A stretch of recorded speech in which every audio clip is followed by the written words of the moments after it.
Imagine viver em um mundo onde a ciência ainda não existia, onde não existiam universidades, não existiam laboratórios e não existiam livros modernos. E mesmo assim, um único homem tentou compreender toda a realidade: o universo, a política, a ética, o comportamento humano, a felicidade, a natureza, a alma, o conhecimento. Este homem foi Aristóteles. Mais de 2000 anos depois, suas ideias ainda estão presentes nas escolas, na ciência, na política, na religião e até na forma como pensamos. Mas afinal, quem realmente foi Aristóteles? O nascimento de um gênio. Aristóteles nasceu no ano de 384 a.C., na cidade de Estagira, ao norte da Grécia.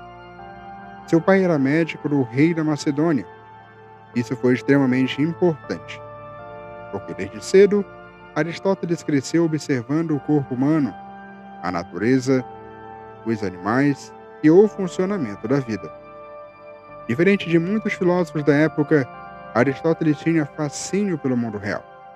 Ele queria observar, testar, entender. E talvez tenha sido extremamente isso que o tornou diferente de todos os outros. A Academia de Platão.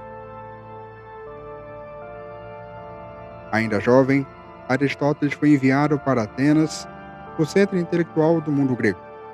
Lá existia uma escola lendária, a Academia de Platão.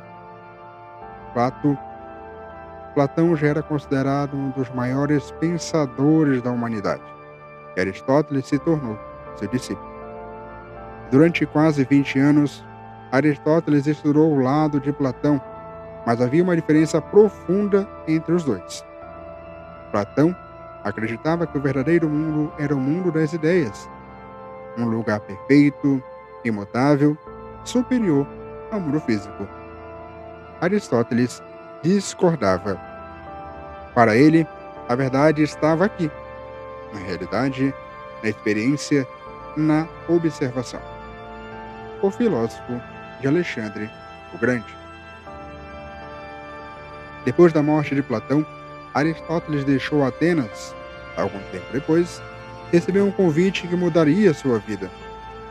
O rei Filipe II da Macedônia queria que Aristóteles educasse seu filho. Esse garoto se chamava Alexandre. O futuro Alexandre o Grande, um dos maiores conquistadores da história humana, Aristóteles ensinou filosofia, política, ciência, ética, literatura e cultura grega ao jovem príncipe. Muitos historiadores acreditavam que parte da visão de mundo de Alexandre nasceu das ideias de Aristóteles. Anos depois, Aristóteles retornou para Atenas e criou sua própria escola, o Liceu. Diferente da Academia de Platão, o Liceu funcionava quase como uma universidade moderna. Aristóteles e seus alunos pesquisavam astronomia, biologia, política, matemática, lógica, ética, poesia, física. Ele catalogava plantas, observava animais, estudava constituições políticas. Aristóteles queria organizar todo o conhecimento humano. Algo praticamente impossível, mas ele tentou. Mas entre todas as perguntas, existia uma que Aristóteles considerava a mais importante. Como viver uma boa vida? Para Aristóteles, felicidade não significa prazer momentâneo, nem riqueza, nem fama. Ele acreditava em algo muito maior. Eudaimonia, um conceito grego que ultrapassa a simples ideia de felicidade e representa um estado de realização plena que se atinge pela excelência e pela prática da virtude em consonância com a razão. Para Aristóteles, esse é o bem supremo da existência humana, alcançado pelo equilíbrio entre virtudes morais e intelectuais. permitindo ao indivíduo uma autossatisfação duradoura. Já Sócrates acreditava que a eudaimonia se encontra no autoconhecimento e na busca pela virtude, onde a verdadeira felicidade reside no aprimoramento da alma e no domínio das paixões.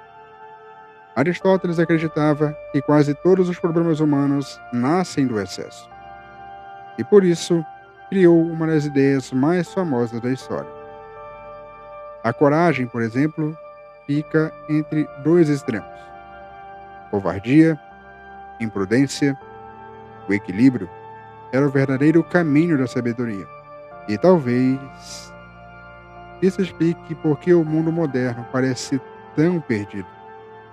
Vivemos no extremo: excessos de informação, excessos de comparação, excessos de ansiedade, excessos de distrações, mas pouca profundidade. A morte de Aristóteles. Depois da morte de Aristóteles, o grande Atenas entrou em crise política e Aristóteles passou a ser perseguido. Acusado de impiedade, decidiu fugir da cidade.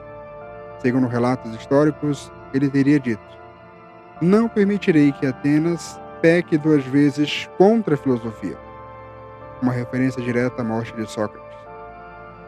Aristóteles morreu no ano de 322 a.C., mas suas ideias jamais desapareceram. Aristóteles viveu há mais de 2.000 anos. Mesmo assim, suas perguntas continuam super atuais para a gente. Para você, o que é filosofia?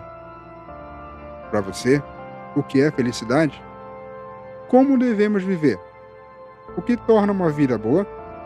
O que significa ser humano? E talvez a verdadeira força da filosofia seja justamente essa.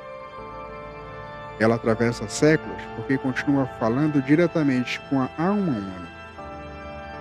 E talvez, em um mundo cada vez mais acelerado, nós precisemos mais da filosofia hoje do que qualquer outro momento da história. Se você gostou dessa história, vem comigo, se inscreva no canal Verbo Sapienti. Aqui nós exploramos filosofia, história, conhecimento e as ideias que moldaram a humanidade. Porque entender o passado talvez seja a única forma de compreender quem nós somos. Tchau!